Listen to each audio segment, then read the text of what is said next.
Nakapag-check-in na ako kanina. Lumabas lang ako sandali. Nag-spend time kay Love sa girlfriend ko.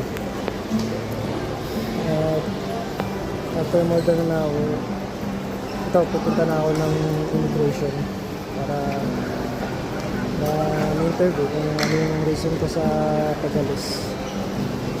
So, ito yun.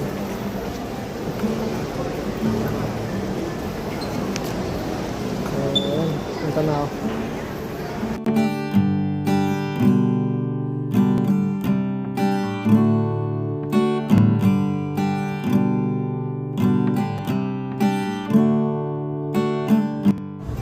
So, tapos na ako sa immigration at okay naman. Iba pala yung pila ng sa pang first time kaysa sa mga datihan na. So, ito, punta na ako sa gate 7. Hindi na ako maghihintay until mag-board ako ng plane.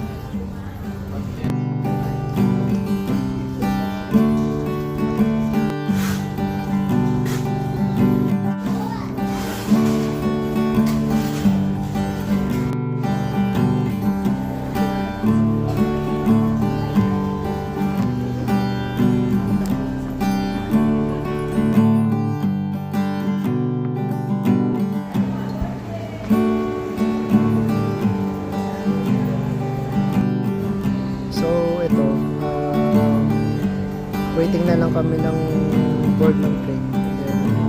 Nakapagpapalit na ako kanina ng pera, Saudi Riyals, para may panggastos na din ako kahit pa paano doon. So 12:50 yung flight namin. Mga 12 o'clock board na kami. Wait lang namin yung announcement ng mga attendant dito.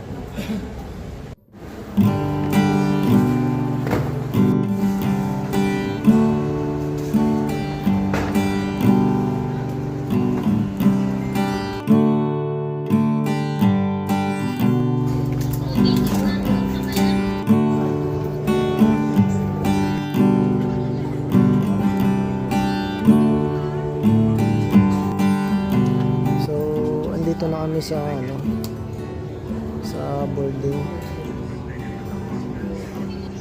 Ayan. In-announce na yung flight number ng plane namin. Maya sampa na kami ng aeroplano. Mula 69 to muli, maaari nang sumakay ang mga pasahero sa hanay ng upuan.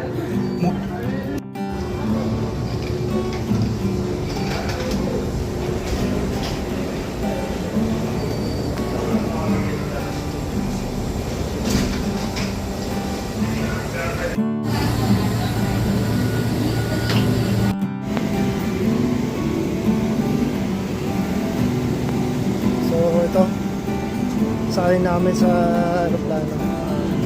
Hanapin lang namin yung upuan namin.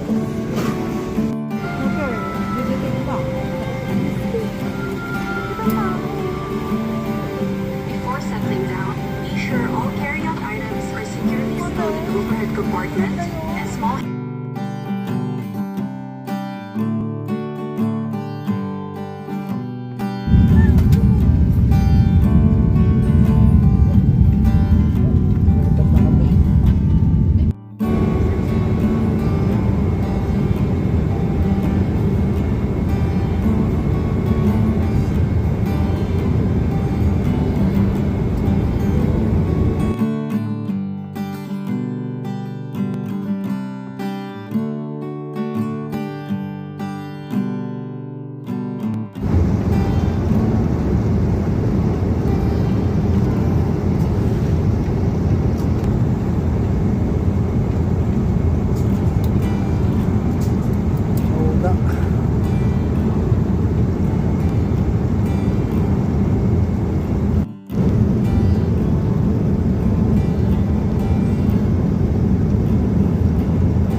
magde-descent na kami. In a few minutes na lang, bababa na kami ng Riyadh sa Saudi Arabia.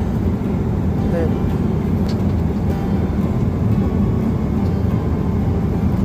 malapit na kami.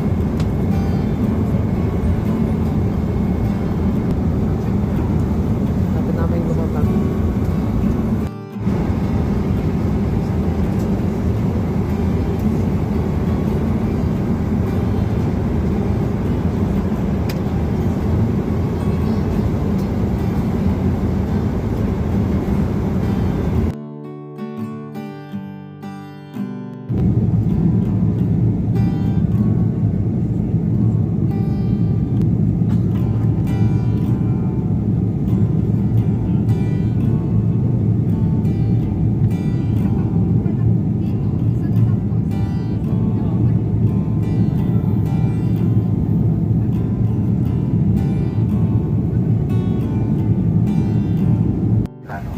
Gaya ng light vest, unan at kumot.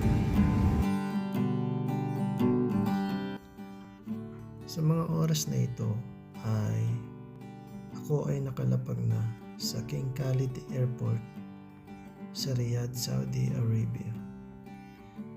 Maraming mga bagay ang pumapasok sa isipan ko.